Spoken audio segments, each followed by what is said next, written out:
I assume by the rest of the family as well. No, Evie makes her little baby clothes all the time. Victor teaches her how to steal stuff, how to pick locks. Not at 2 years old, surely. No, he's he gonna makes sure she try. can escape her crib. She's like the baby in Lemony Snicket. She's just... Exactly. She can drive a car. To be fair, like if like you have what you have 6 like 11th level adventurers teaching you shit from birth. Like she might be the baby from Lemony Snicket. She's like the baby from The Incredibles. Genie's like, here's how to build a cannon.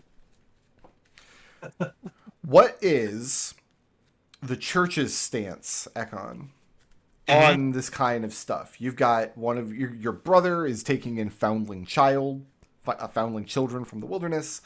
You have a cousin who has having this romantic tryst with a Vistani. As far as like family values are concerned, as part of your church, marriage, child rearing, that kind of thing, people are going to look to you for answers on those kinds of things, especially when your family is demonstrating unorthodox family values. Right. So the church's official stance is that as long as you accept the responsibility to members of your family, that it goes both ways. As long as you properly accept responsibility towards members of your family, then yeah, that's your family. Like the church views it more as a responsibility thing than like a, what I want to say here, than prescriptive thing of who can be in your family. Okay. Like we've already established that the church doesn't mind prostitution, so it's like it's just another job, so definitely not Puritan.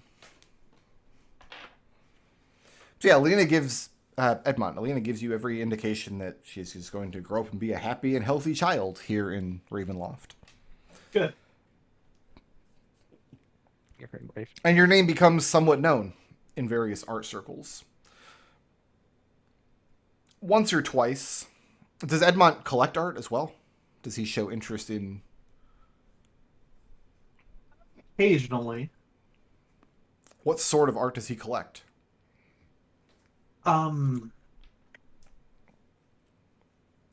Landscapes mostly. Okay.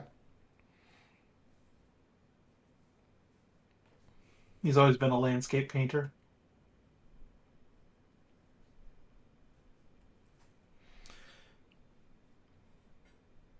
An offer comes through some channels. A particular painting with an anonymous seller. You have the opportunity to purchase.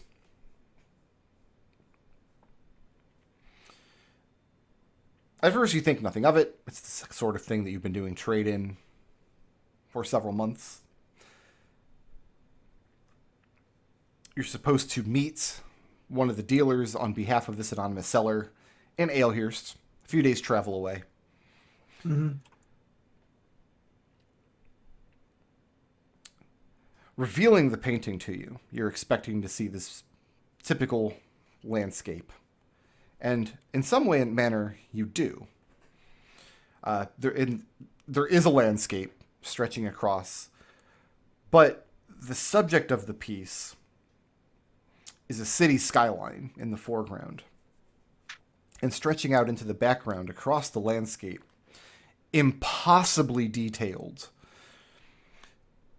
is an army of thousands and thousands of walking dead.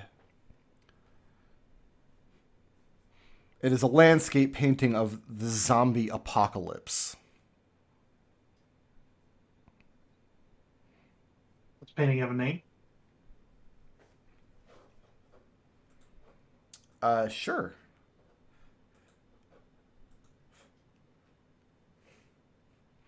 Dias Tyrev. It's the name of the city in the foreground. Dias Tigrev at sunset. Dias Tigrev at sunset. The dealer is making no indication that this is bizarre or strange at all. And the more you focus on it, you find that any square inch you focus on anywhere on the painting, you're seeing impossible attention to detail. Individual things sitting on windowsills. No two members of the zombie horde have the same facial features or facial expression. The piece costs 1,200 gold. And there is nowhere in good conscience you could display this. I'll buy it. Okay. So the rest of the family, Edmont returns from one of his excursions with, I mean, the painting is enormous. Very, very wide. A good 5 feet or so at least. The frame is sturdy and handsome, but not ornate. Edmont comes back with this covered canvas. Do you reveal it to the rest of the family? Yeah, but it's not going to be like in our public-facing areas. I'm going to be putting it in my own study, Okay. in the study that Ekon and I share. The most ostentatious purchase made by this family is almost certainly this bizarre zombie apocalypse painting. Edmund, you want to go see the real thing? I mean, That's Do you where think We're Platinum blinded, is. right? Yeah. You Isn't this want where- to go get them? isn't this where Aethar Platin is? Yeah. Isn't that he's the not city that at- he's He's not at Dias Tyrev. No, he's in. Oh. Where was he? Well, Was it That's what I bought it. That's what I bought it under that. Under those auspices. if we go there, that's what we can expect. So if we want That's to try possible. and save Platin, we have a way. We have a way to do it now. I think he was Demetliu. Is that how it's pronounced? Is it Demetliu? It might be.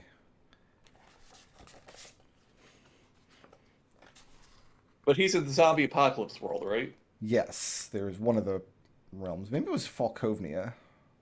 I think that's it. I think that sounds familiar. It's one of the other realms we've heard of.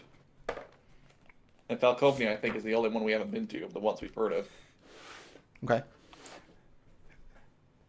Edmont, why did you buy this?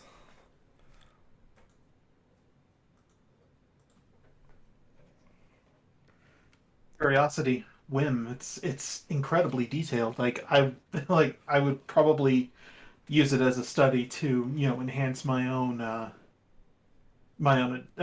detail in my own work. Okay. Make me a charisma saving throw.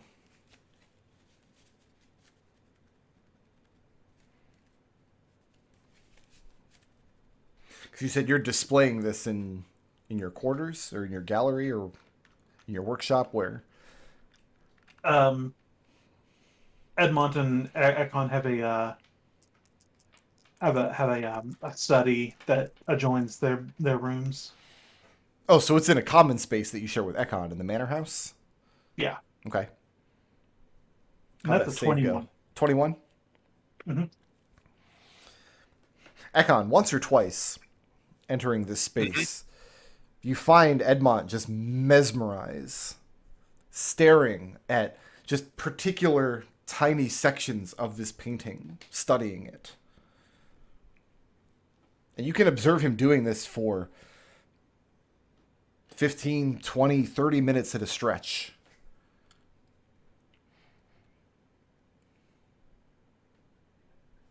What does Ekon think of this painting?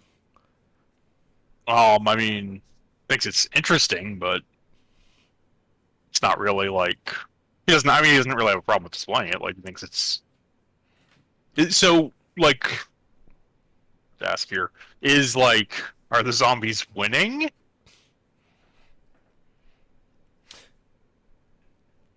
In the painting, they're depicted as hoarding towards the gates, but the city itself, you can only see the skyline in the foreground. Yeah.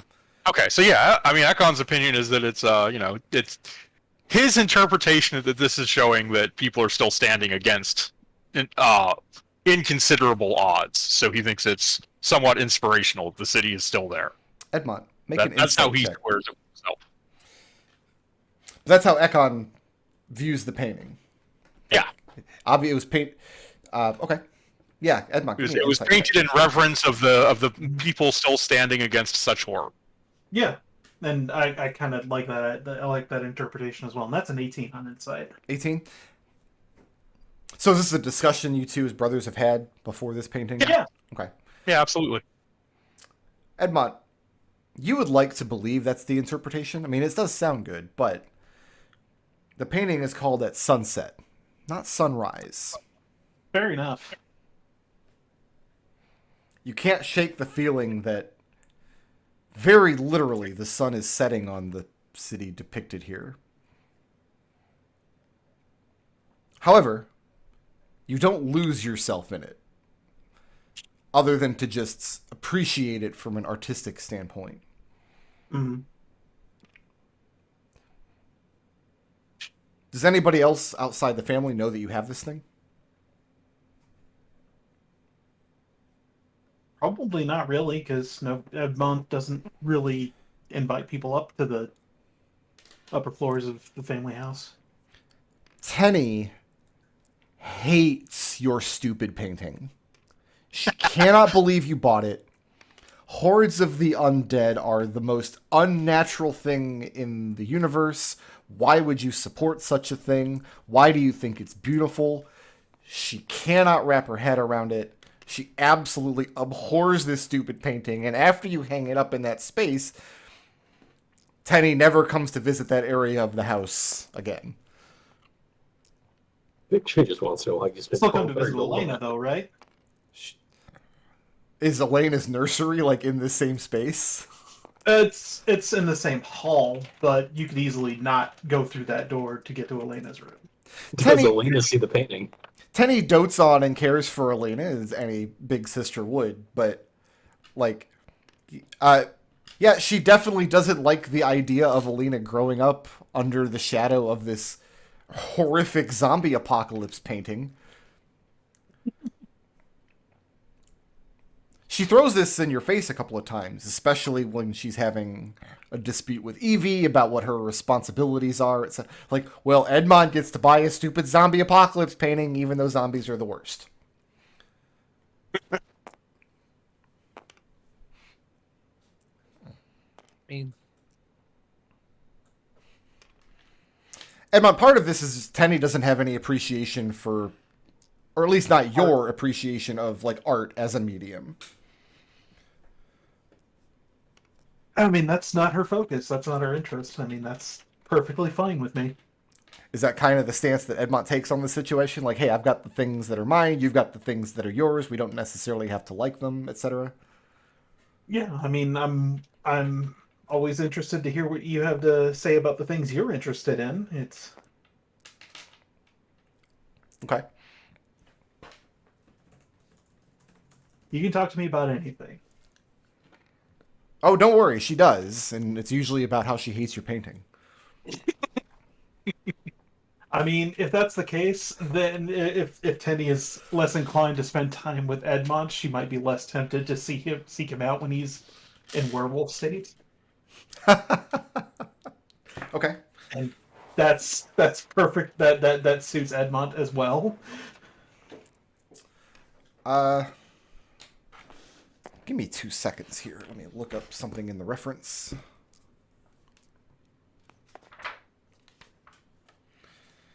At any point at this time, this would be a family decision. Like, is Tenny allowed to go off on her own for extended periods of time, or is she expected to remain in the village? I mean, Ekon's opinion is she's allowed after she's finished her level of noble training. Okay. What was Victor's thought? Victor was fine with her going out, especially to further her druid training. Okay. He's how old now? She would be 11 or 12 at this point. She's an adult. That's really young for her to be wandering all No. alone into. I mean, Not in this age. I mean, truthfully, keep a familiar on her if you're worried about her. truthfully, keep a what on her? Familiar. Everyone here has familiars. You Right. can just get one of them to watch her.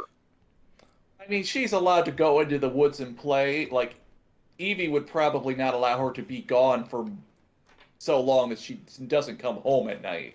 I mean, you realize, like, 11 is practically an adult in this time period, right? We are in Ravenloft. It doesn't matter.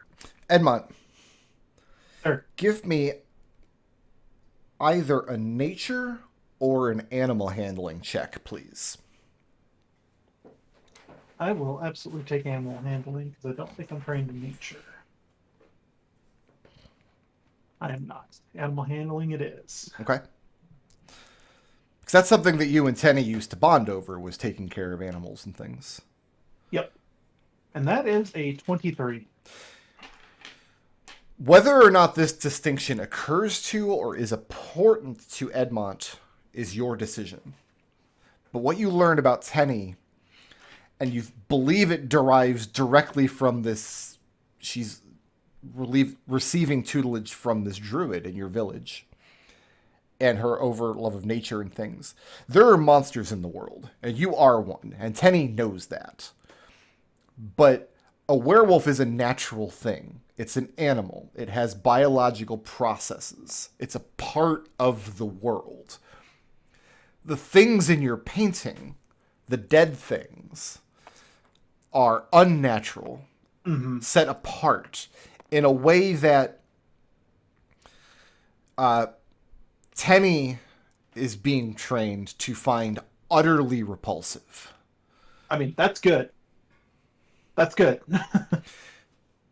So she doesn't draw a connection at all between the hordes of monsters in your painting and you also being a monster yourself.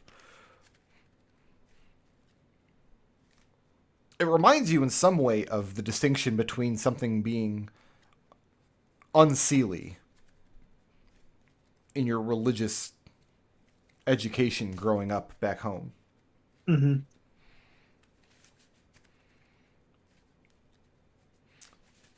Anything else Edmont would like to attempt to resolve? There was one minor point. There was a fellow who had stolen some seeds, some tobacco seeds at the beginning of our village. Okay. And harvest time was coming up for those that he had stolen. Sure. And Edmont is going to take charge of that and ensure that he's that our prescribed punishment for him was is properly carried out. That he doesn't profit off of it, and that we have enough seeds to grow next year's crop. Okay. That's largely Abernathy's purview, but if you take an interest in it, you can Yeah. see that it goes just fine, exactly as prescribed. Yep. Smoke them if you got them. Yep. And Okay. he don't got them right now. So you made 3,400 gold and then you spent 1,200 on the worst painting in existence. Although, I would hang the painting that I just described in my living room. 100%. Yeah, me too. Pretty It's metal. it's pretty bitchin', yeah. Yeah. I don't think Evie This likes is- it, so she's glad it's somewhere private.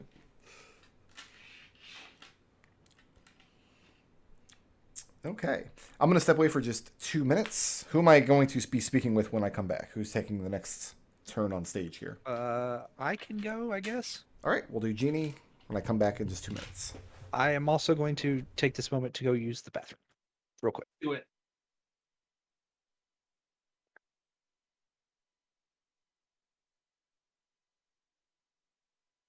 You should hang the painting in our foyer as soon as you walk in. No, Edmont's already got a painting down there. Silver bow Yeah, sapling. Edmont original there. Yeah, it's Yeah. Edmont's original.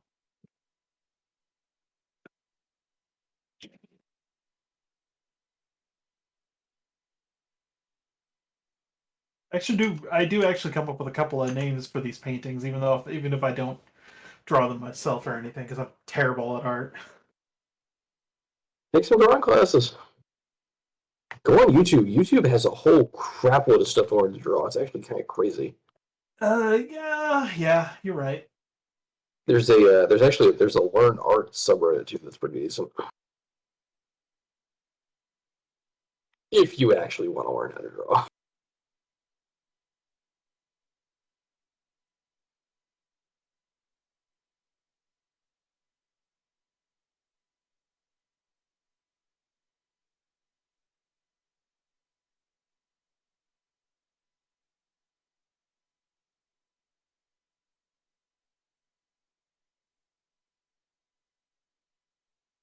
I've already taken the profits of that art and stuff and put those in the party loot.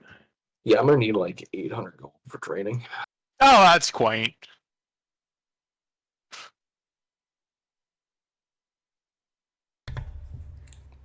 All right. Usually I try to hold it till our prescribed break time, but for some reason talking to McDohl for minutes and always makes me have to pee. I mean, that's fair. I have to pee when I talk to myself too. It's like the worst superpower in the world.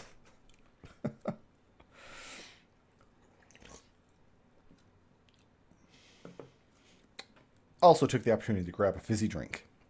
That's why you had to pee. That's why you had to pee. Well, I haven't drank it yet. I just opened it. You probably had another one going into this, right? No, Oh. I had a cup of hot cider at the start of the stream. Oh, That's why you had to pee. Jeannie, Yeah. the horrific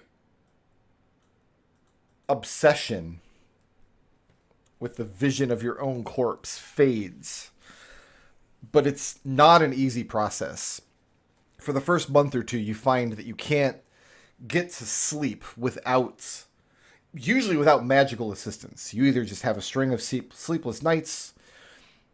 I think we decided that you were going to call upon Ekon to use restoration magic in order to not...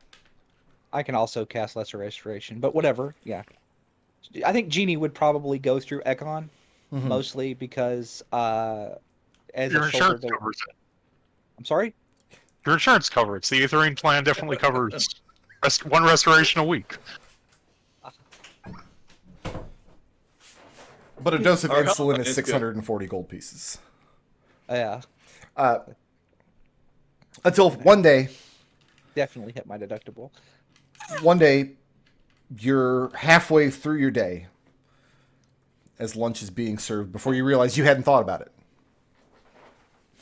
Of course, after you think about it that first time, you become obsessed with it for the rest of the day. But that time period extends more and more as time goes on. Until one day you realize that your obsession with it is a memory now. It's a scar that you have, rather than an ongoing horror that you deal with every waking moment of your life. What is Genie's contribution to making Silverbow a prosperous village? Well, Genie has two thoughts.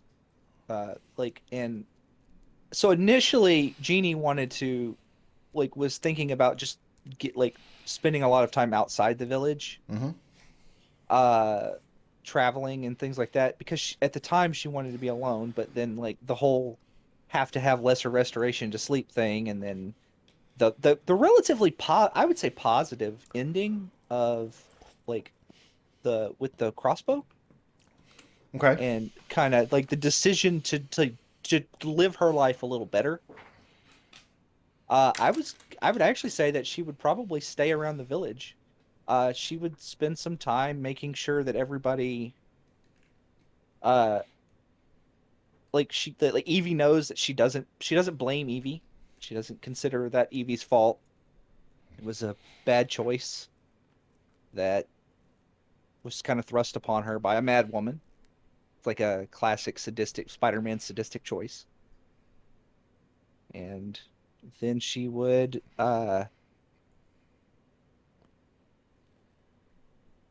I think Genie decided, because with the trip to Lamortia, that she likes building things. She likes building things that contribute to the happiness and the prosperity of the people around her, even if she doesn't show a whole lot of interest personally in people. That is she thinks that advancements should make life better. for like you build. It's like the building blocks of civilization. Like you get to a point. So that's what she would try. I think Jeannie would like spend the time. I think she would try to build some kind of engineering core to develop the region, to teach people to maybe not necessarily be like magical engineers, not like necessarily artificers, Okay. but like kind of like what was going on over in Elhurst with the gentleman who was working on the mill. Remember that? Yeah. It's like something like that. She like building like a peasantry engineering corps, more or less. Okay. And then during the course of that, I guess she would want to keep an eye out for someone to take on as an apprentice, like a direct apprentice, someone who could become an artificer, like pass the knowledge on, because that is like one of the guiding principles of the Veritas family and just the whole entire religion. Pass knowledge along. Don't hoard anything. And yeah. Do you have like a large scale engineering project in mind?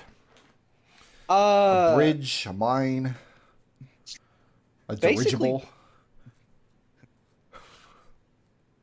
Oh, like that is like Jeannie's like end goal, right? She's building up a workforce to build an airship. We're going to build the blackjack and we're going to sell the skies. Is maybe you could build a rocket ship to take us home. Go out into the Contra Aero shell. Doesn't the blackjack crash and explode? Yeah, but it's really Torn cool apart? before that happens. No, I don't think it crashes and explodes because the world crashes and explodes. Sure. Yeah, I don't think it was a problem with the ship. Yeah. It's definitely not mechanical error. It was Like you got to remember that like what was Daryl's airship called? I forget. Falcon. The Falcon does crash and explode, and it kills the pilot. The blackjack crashes twice. But yeah, no, like I think the main thing is just infrastructure. Things like general civilization infrastructure, roads. Roads are great. Like aqueducts, stuff that would generally improve the society around us, to raise the I'm trying to think of the term here, the level of living. That's what she would focus on. Although, like, yes, in the back of her brain is a dirigible. Okay. Like building an airship is like a flying machine is legitimately why Jeannie went to the school she did. That was her goal, like back end goal that she's kind of had to put on the back burner because we came to Ravenloft and everything has been trying to kill us. And yeah. So in the short term, over the course of the next 2 years, an actually attainable goal might be to recruit and train a core of people who know how to build and maintain roads between the villages and other sites of interest here in the duchy. Yeah. Okay. Like just to connect everything, to reduce travel time, increase trade, and maybe that's something we could do over the next 2 years is connect the 3 villages plus Darkwood's Mud Hut. Which is the grandest road of all. Okay. Who do you take on as an apprentice? Who do I take on as an apprentice? Like, do you have an idea of who this person is? What kind of person are you looking for? Jeannie would probably look for like a younger, someone about Tinny's age. Maybe a little younger, maybe a little older, because you said there wasn't too many kids exactly Tinny's age in the village. Mm-hmm. So that's fine. Someone around the age of like whatever Jeannie was when she went and joined and started her vocational training. So is this a person you're taking from your own peasantry? Are you looking to take a ward from one of the other noble houses across Darkon? I think Jeannie would look locally first. She would check out the villages, and like she would probably do. She wouldn't like just take the first child. She would do aptitude tests and things like that. She would, like you could apply for this and then whatever. A letter arrives from a family called the Kaliniskus.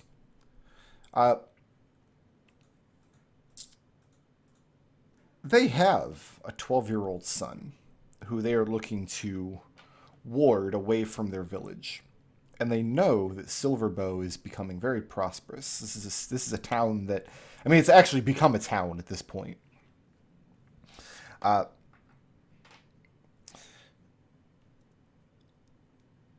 They make the request of your sister, not of you, because your sister is the Duchess.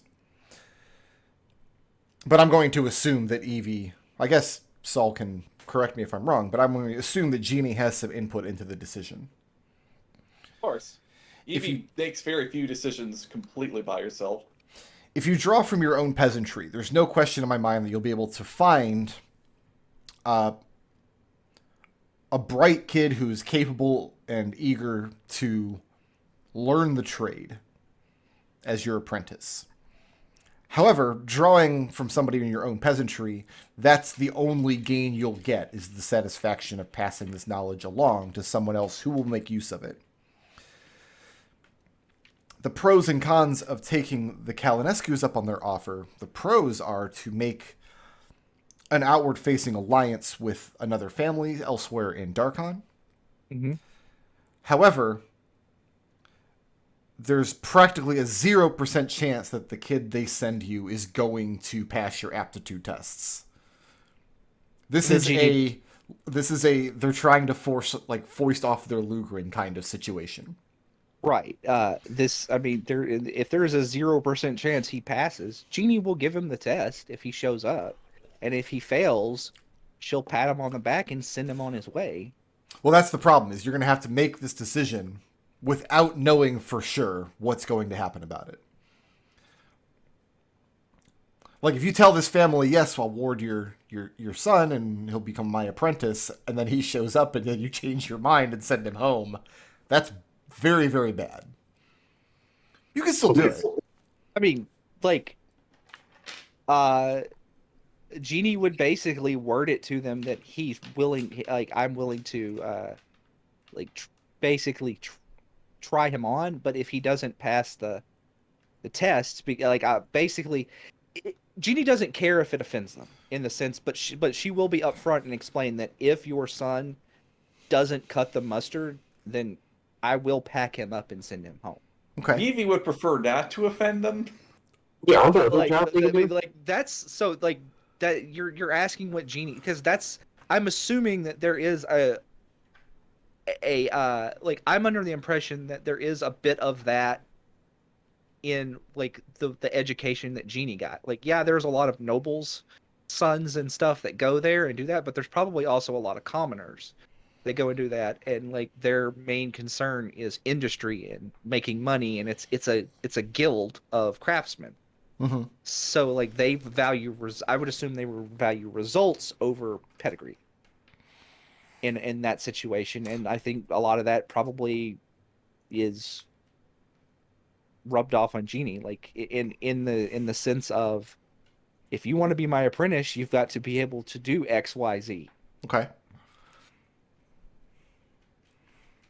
And so when you tell them in your missive that I'm willing to take him on, but he's going to have to perform these aptitude tests, he's going to have to, they're very, very certain that you'll be able to, they're very certain in your ability that you'll be able to make him rise to whatever challenge you put before him. That's a very disingenuous way to word it. Can you make this Sousy or a silk purse? So, this is not, I don't think Jeannie would actually, she wouldn't put all the eggs in one basket. She's taking one long-term apprentice, and she would probably like put feelers out and let multiple people apply. Okay. Not just like, and he's welcome to apply. That's The sense you get is that if you don't take the Kalinescu boy as your apprentice, it's going to cause offense with this family. You have one chance kind of up front to politely reject their offer. I think Jeannie would I think she's going to politely reject the offer. Okay. She's going to politely reject the offer because she would rather find the best. It's not about making alliances. This is finding the best individual, right? Regardless of where that individual came from. Like man, like boy child, girl child, just the smartest person she can find that she can pass what she knows along. Okay. Like it's not about they're like Jeannie is not like Jeannie is accepting of like the nepotism, like i.e. Lugrin, but that's not how she wants to run her personal business, if that makes sense. Nepotism for me, but not for thee. Right. So it's like this is my person. Well, like that's family business, right? Mm-hmm. There is a distinct line in Jeannie's mind between what the family does and what Jeannie does. And Okay. this is Jeannie business. Therefore, there will be no nepotism. So you hear a story out in the fields. One of the farmer boys is constantly getting in trouble because, like, instead of going out and threshing his portion of the harvest that he's responsible for, he has attempted to build an automatic threshing device involving 3 sickles and a winch that he operates from the branches of a tree on the edge of the field. And it fails miserably, and somebody almost gets their foot taken off at the ankle as one of these scythes comes dislodged from this ramshackled machine. But there's no mistaking the clear ingenuity and untapped potential on display in this young farmer boy named Cyprian.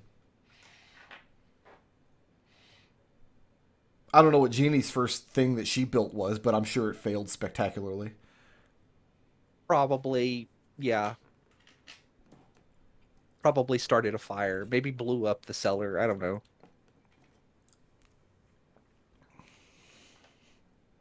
So you just make it aware Nigel thought it was very funny.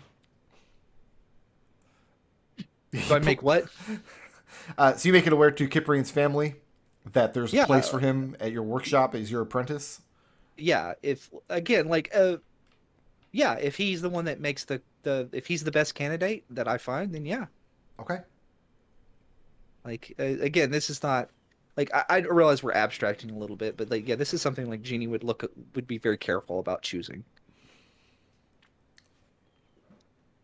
You have a closet with like the first 3 candidates that didn't make it. They're all in my bag of holding. That's why I chose like smaller children, so I could dispose of the bodies. Wow. Wow. Does that need a dark powers check? No, that's a joke. Jokes need dark powers checks? The Sometimes. aptitude test is like you serve a vial of hydrochloric acid with lunch and then see if they drink it. Jeannie's not an alchemist. She is actually probably pretty bad at alchemy as a whole, minus the like few recipes she knows like to like treat, like the ironwood, and maybe she knows how to make gunpowder. I don't know. Okay. She's more of like like we've previously established. She's more into clockworks and that kind of engineering. What sort of traveling, if any, does Jeannie do during these 2 years? Jeannie wanted to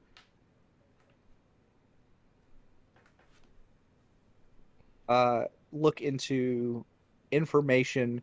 Like we have information on the locations of libraries and things like that. We have contacts to people who have access to information. Mm-hmm. And Darkwood is right around the corner, and he also is a wellspring of information related to this. Essentially, Jeannie's trying to research would like to go out and research planar travel if she gets to travel. Okay. To reach out and things like that. She doesn't know a whole lot about it, but Darkwood told her that if he came back after they were friends, that he would tell her, and she would try to essentially make good on that. What was the name of that poor bastard that you foisted off on the Darkwood? I probably have that written down. Let me look. I'm just gonna call him Gibbet. Wow. That's messed up. Okay.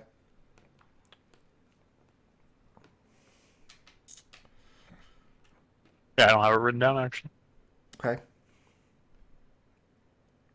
Or if I do, I don't understand my own notes. You have no way of verifying any of the things that Darkwood teaches you over the course of these conversations. Would it be fair to say that Jeannie, alongside anybody else in the party, does the most in this time to build up a rapport and a relationship with Duke Darkwood? Edmont absolutely does. To the degree that Jeannie is my question. Oh, Like, he's on good terms with your family. Like, he's not, like, he's an ally to all of you, but Jeannie is like seeking his counsel and tutelage, I guess. and he loves talking about himself, and he loves feeling smarter than other people. Victor would have talked to him with the Vistani during that whole ordeal, but Darkwood does not get along with the Vistani, I can assure you. Edmont is always trying to keep positive relations with him, always inviting him to spend time at the manse if he so desires, and going out there too. Okay. I mean, he turns down most of the invitations that you send him, but you find when you pay calls upon his own house, you find his company to be pleasant but exhausting. Sometimes physically exhausting, because he's always putting people to work.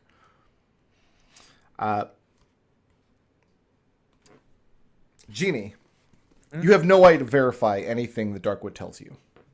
Okay. And it just sounds like mythology to you.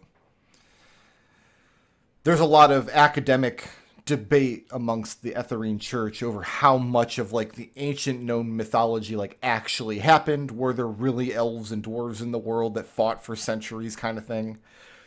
Or are these just stories? The kinds of things that Darkwood tells you sound like they're just stories. But he describes in some detail the Great Wheel to Jeannie. Do you understand what I mean by the Great Wheel? Vaguely. Explain it to me like well, I'm a child. We're going to have to stop playing Ravenloft so I can give a 6-hour Planescape dissertation. Okay, let's go. The PHB has a depiction of the Great Wheel somewhere.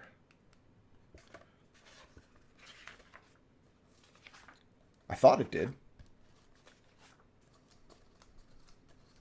Great Wheel Cosmology. Yeah, there it is. Towards the back of the PHB.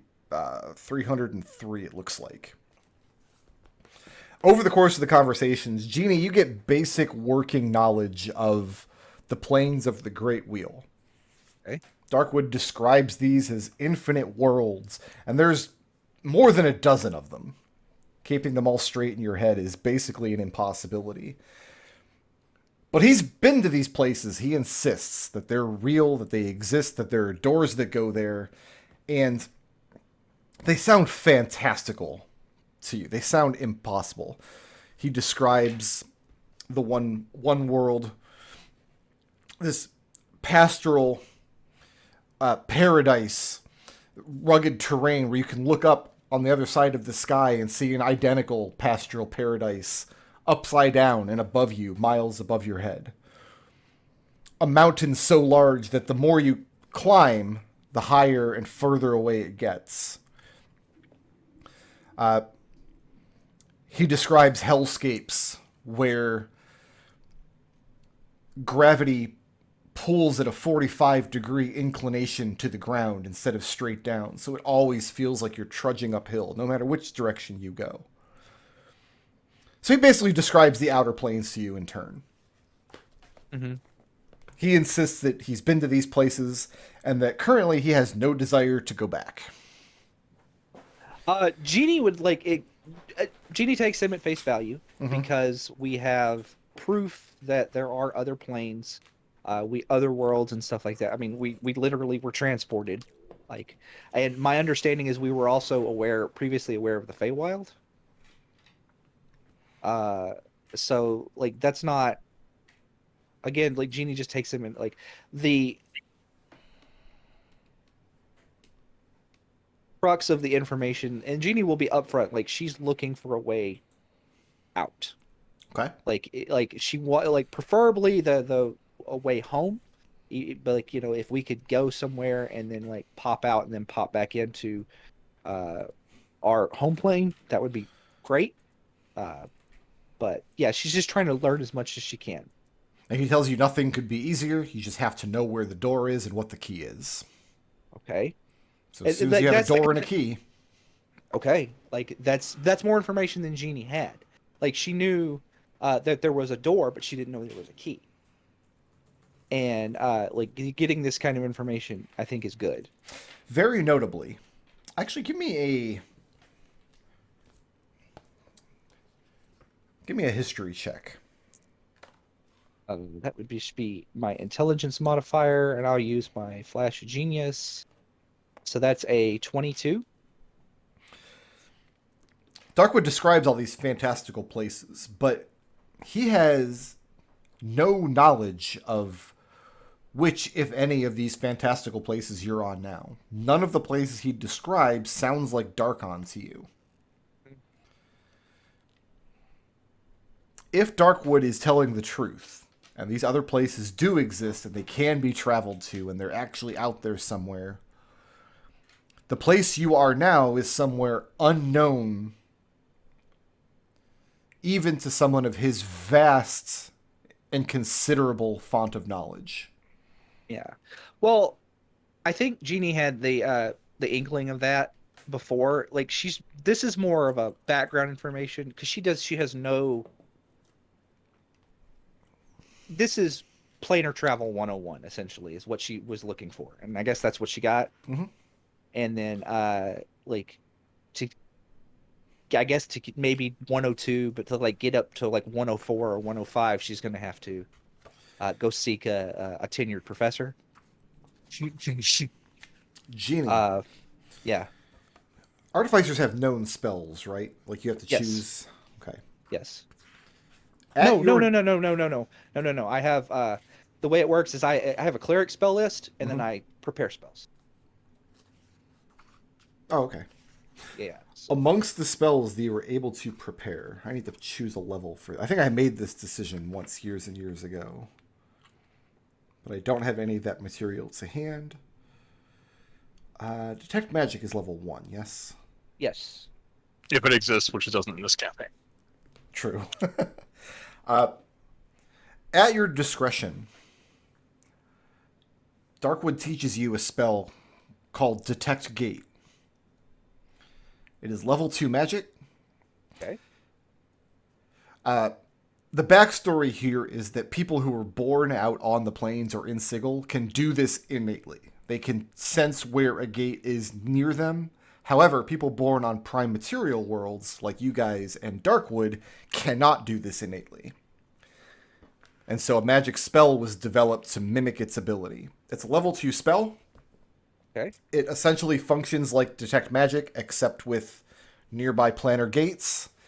And under no circumstances will this spell be of any use to you in this campaign. Oh, okay. Is that so it doesn't cast every 5 seconds? I mean, it's a second level spell, and you can't cast it as a ritual.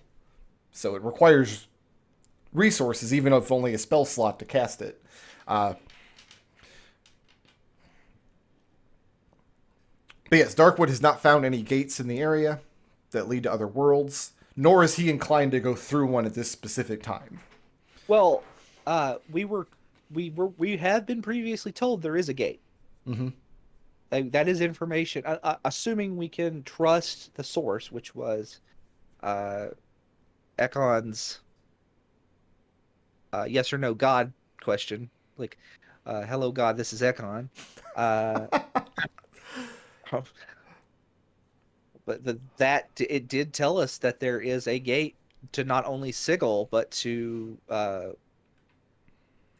our home plane here on the thing. So, I mean, maybe you guys got here somehow. Yeah. One other thing Darkwood brings to your attention over the course of this fraternization, he does a bit of adventuring on his own time, and he's discovered kind of the same thing that you guys have. There's never any shortage of ancient forgotten ruins to delve through. There's always some story floating around about some ruined cathedral or catacomb. This strikes both of you as strange. When you first arrived here, it didn't seem that strange, because it's a new land, mysterious worlds. You don't know the history. You don't know what might have occurred. But he theorizes that new ruins are popping up. And even just the phrase new ruins doesn't make any sense. Jeannie will agree with him and explain and then tell him of the times we've seen that exact thing. We've seen it twice. Once with that underground cave, and then the attached graveyard.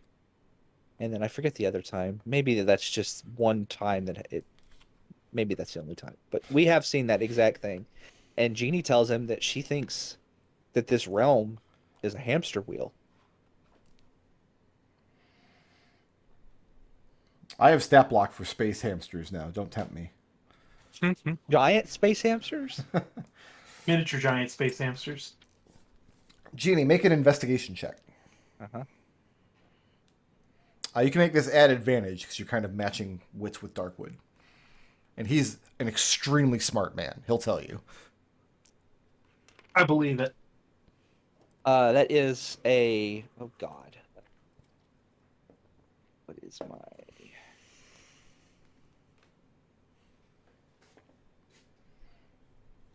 It's 9. It's 15 plus 14. 26. Okay.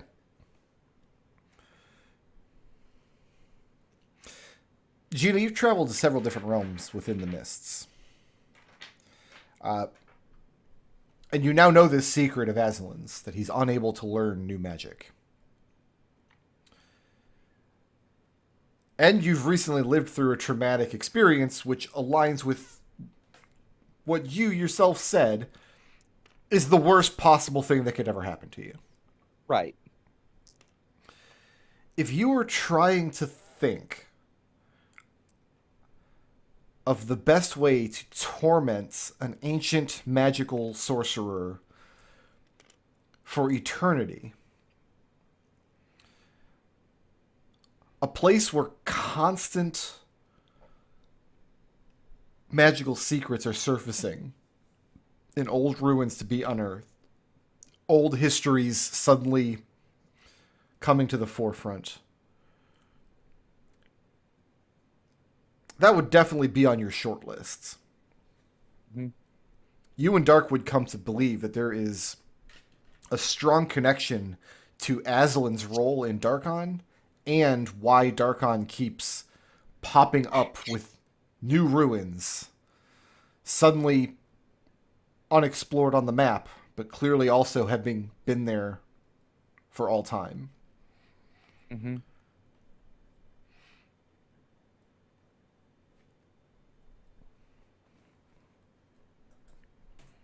What else would Jeannie like to accomplish during her 2 years, aside from the downtime action we'll get to later?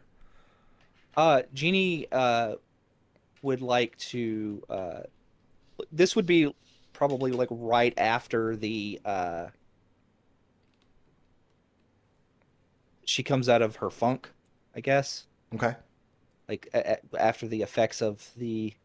I don't know, was that like a madness check or whatever? Anyway, after that it wears off. Yeah, it was from the madness table. So she would basically call essentially a family meeting, and when she says family meeting, she means everybody. So she would invite Lugrin, she would invite Tenny.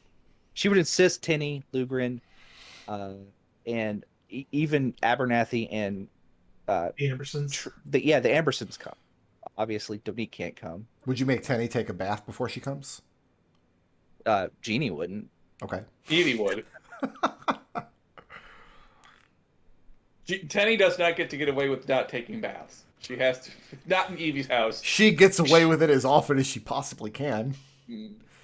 Right, yeah. Like, the shoes, optional. Bath, not. Yeah.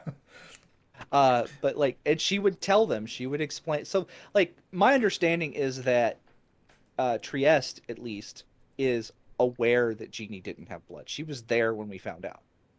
Okay. So, like, she would explain. She would be very upfront with what happened, what she saw, and then like, let everybody come to their own conclusions. Like, you know, if you decide to treat me differently, I understand. But as far as, like, basically the conclusions that Jeannie came to is that she has to go under the assumption that she is Jeannie, because if she didn't, their way lies madness, and also it doesn't help her family, right? It doesn't help her sister. And, like, she does affirm that she recognizes that she hasn't been a very good sister or cousin or friend, and that she promised and she's going to try and do better. Like, she kind of she parrots the phrase she told, I guess, the Dark Powers, where, like, the way she's been doing things hasn't been working. She's not been happy, but, like, she also recognizes that she wasn't making everyone around her happy, and just, you know, like, seeing yourself die kind of has the effect of turning your introspection, like, inward, I think. Does this mean that a betrothal to Abernathy is back on the table? Jeannie will take I think Jeannie is going to take it never wasn't off the table. The reason Jeannie will explain to him that the main reason she hasn't, like, done anything with that is she didn't know, like, physically, like, what's going on. She still doesn't know it physically, but, like, yeah, if he still wants to pursue it, like, Jeannie doesn't really have friends. Her two closest friends are Trieste and Abernathy. Right? She spends most of, like You're outside of us, right? Well, your family, that's different. Yeah. I'm talking Okay. about, I wanted to make sure we were on the same page with that. What you're saying? Yeah. like, yeah, your family, and Jeannie's close to her family. Yeah. No, that's cool. Yeah. But, like, it's like Jeannie, outside of family, the only two friends she has are, even going back to, you know, before we came to the Mist, it was Trieste, and then briefly Abernathy, and then Abernathy has basically become her friend over the last year, and then going 2 years forward. So, yeah, Jeannie will tell him that she doesn't know that she can give him what he wants, but she's willing to try. So, yeah, Jeannie would probably let that happen. So Abernathy is a perfect gentleman. And it's almost comical the degree to which he insists on this courtship proceeding as though nothing ever happened, as though you were still in Brennanine calling upon each other for tea and cakes and things. Beanie, you're not going to do much better than this guy. His nose is, I will remind you, unfortunate. It's in his stat block. Right. Everything else about him seems A+, though. I know, right? His boat had nipples on it, which is really weird. That's not the worst thing that we run across in an NPC. Okay. But yeah, no. You did give us the Sculpture Lord, Brickroad. You do remember that, right? Were there nipples on the Squelcher Lord? I don't remember. I don't want to know if there was were nipples on his voice. Oh. His voice had nipples.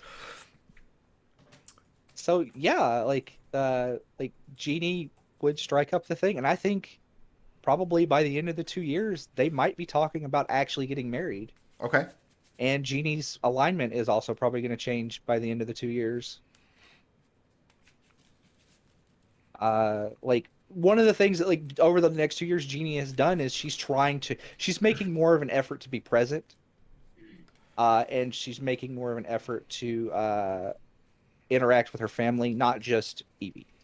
Like before, she just cared about like what Evie, like what's good for Evie, and she still does that. There's still probably a little bit of favoritism there, but she's making an effort, right, to be more available. Like, remember, like Jeannie and Tinny had that conversation where like all Jeannie cares about is her stupid, dumb, whatever. Like she's trying to get away. She owns that, recognizes it, and is trying to be better. 2 complications occur for Jeannie. Uh-huh. I say complications. It's really up to you how much these wear on her, if at all. Somewhere towards the end of the time jump, after you've worked with this boy Cyprian for a while and taught him a few things, during the whole 2 years, you can never get the clock tower to run regular, no matter what you do, no matter how much work you put in or what tweaks you make or what changes. Towards the end of the 2 years, your apprentice Cyprian has a breakthrough that causes the clock to begin running regularly. Okay. And so he's succeeded where you have consistently failed. I mean, it doesn't wear on Jeannie at all. Okay. Like at all. She's not sneaking out there, like, silently breaking it again. Like, oh, look, see, you didn't... No, Okay. She's not doing that. She would give him positive reinforcement and buy him dinner.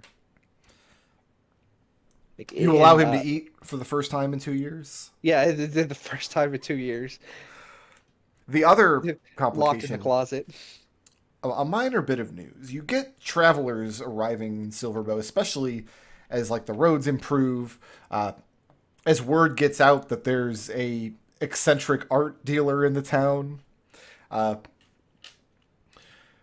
From time to time, you do receive travelers from very far away indeed, sometimes beyond the reaches of Darkon, to the point where the names of the larger cities in some of the other realms, like Dementlia was one of them, Port L something is another one.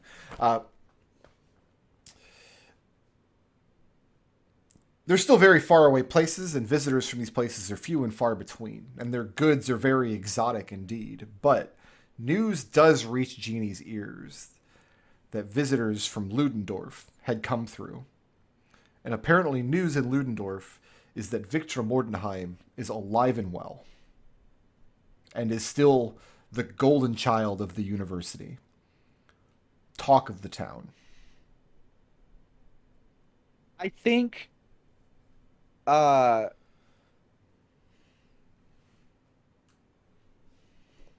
probably does weigh a little bit on Jeannie. Like, just because, not necessarily where she's alive or dead, just the whole, like, she's probably doing the same thing. Like, a bit of paranoia, like, what if she tries to snatch me again? Mm-hmm. A bit of, like, you know, a bit of, like, worry about, like, you know, like, what if she does this to somebody else? Because, like, it's, like, in Jeannie's mind, it's, like, the worst violation possible. And... But she's, like, not going to, like, rush over there and, like, assassinate Mordenheim. If that's what you're wondering. But you already did once, it didn't work. I didn't assassinate Mordenheim. Victor did. I was tied to a table. He wasn't allowed to act during that whole encounter. All right. Tied to a table with, like, 5 levels of exhaustion. That leaves Ekon and Evie, who I'm sure aren't doing anything at all important these 2 years. Let's go ahead and take a break here for 15 minutes. We'll reconvene at about 4:45. Go ahead and get your coffee, get your bagel. When we come by, we'll see what these other E words are doing.